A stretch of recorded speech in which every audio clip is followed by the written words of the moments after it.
Voilà, dans cette 10e vidéo, nous allons parler d'une question sur le risque financier, un risque lié pour la situation que nous allons regarder aux fluctuations des taux de change. Alors, lisons la question. On nous dit, un projet international règle ses fournisseurs en trois devises.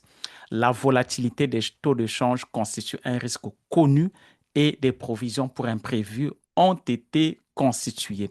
Un changement temporaire de taux de change entraîne une hausse de 10% des coûts prévus. Mais l'impact reste inférieur aux provisions, au plafond des provisions approuvées. La couverture de change est interdite. Que doit faire le chef de projet dans une situation comme celle-ci?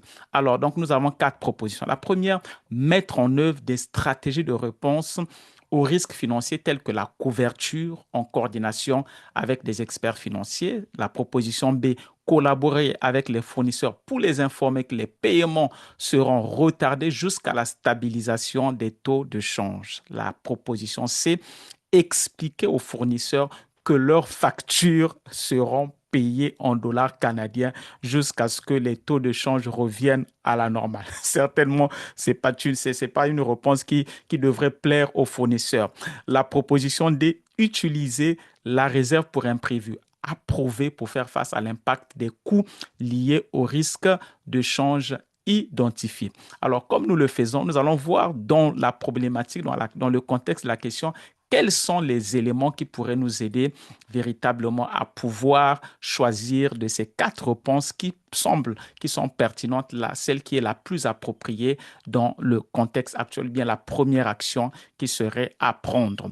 Donc, le premier élément que nous notons, et on nous dit, c'est que la volatilité des taux de change constitue un risque connu. Donc, le risque, c'est un risque qui n'est pas nouveau, qui n'est pas inconnu. Le risque, donc, avait été identifié pendant la phase de planification. Donc, nous ne sommes pas en face d'un événement totalement imprévisible.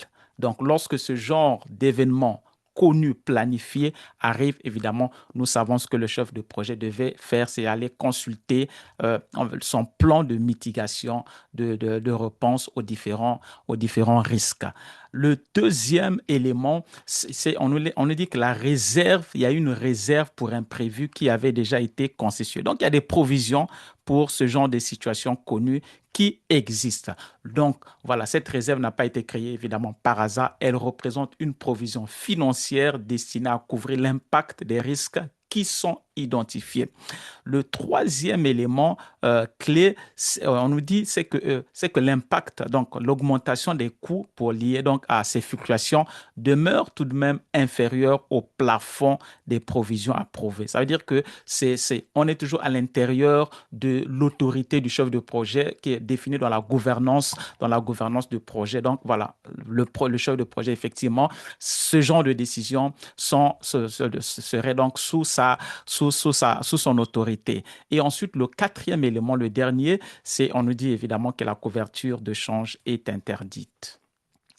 Voilà. Donc, quelles sont les réponses? Donc, voilà les quatre éléments ici que nous allons les afficher, les quatre éléments qui vont nous permettre, on va dire, donc, de choisir la bonne réponse. Alors, commençons par la réponse A. On nous dit mettre en œuvre des stratégies de réponse aux risques financiers tels que la couverture en coordination. Alors, cette réponse, effectivement, elle peut paraître, la réponse A peut paraître techniquement pertinente parce que effectivement car la couverture des chances constitue une stratégie possible de réponse à un risque financier, mais dans le cas qui nous concerne, on dit que le scénario qui ici précise explicitement que cette pratique est interdite. Donc voilà, donc c'est pas la réponse à choisir puisqu'on dit la couverture est interdite.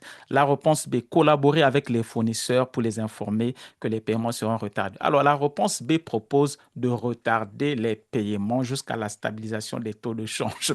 Je disais, là aussi, c'est une option. C'est une option qui n'est pas appropriée car le projet dispose déjà d'une réserve approuvée et en plus retarder les paiements, ça pourrait au contraire créer de nouveaux risques tels que les réclamations contractuelles, les pénalités, l'insatisfaction, on va dire, des fournisseurs et peut-être l'interruption de certaines livraisons qui, en bout de ligne, pourraient entraîner des retards, des gros écarts dans le projet. Donc, ce n'est vraiment pas la réponse appropriée. La proposition, c'est qui dit payer temporairement, expliquer aux fournisseurs que leurs factures seront payées en dollars canadiens jusqu'à ce que les taux de change reviennent à la normale. Elle est également incorrecte, cette proposition.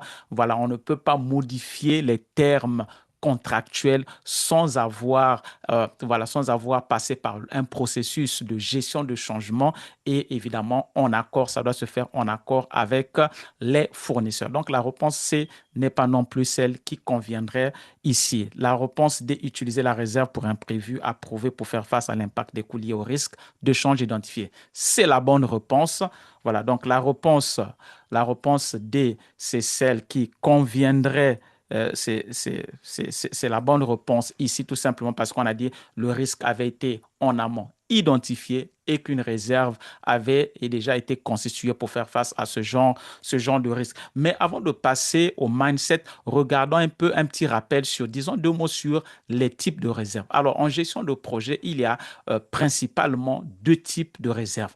Il y a ce qu'on appelle la réserve pour imprévu ou la réserve de contingence, cette réserve qui fait partie donc de la référence de base des coûts, donc de la cost baseline, et celle-ci, elle est liée à tous les risques identifiés. Donc, la réserve pour imprévu ou la réserve de contingence, elle vient du fait qu'on a des risques qui ont été identifiés et connus. Ensuite, on a le second type de réserve qui est la réserve de management. Alors, celle-ci, elle couvre tous les risques non identifiés. Tous les risques non identifiés et donc elle ne fait pas partie de la référence de base de la cost baseline, mais elle est incluse dans le budget global du projet. Souvent, son utilisation nécessite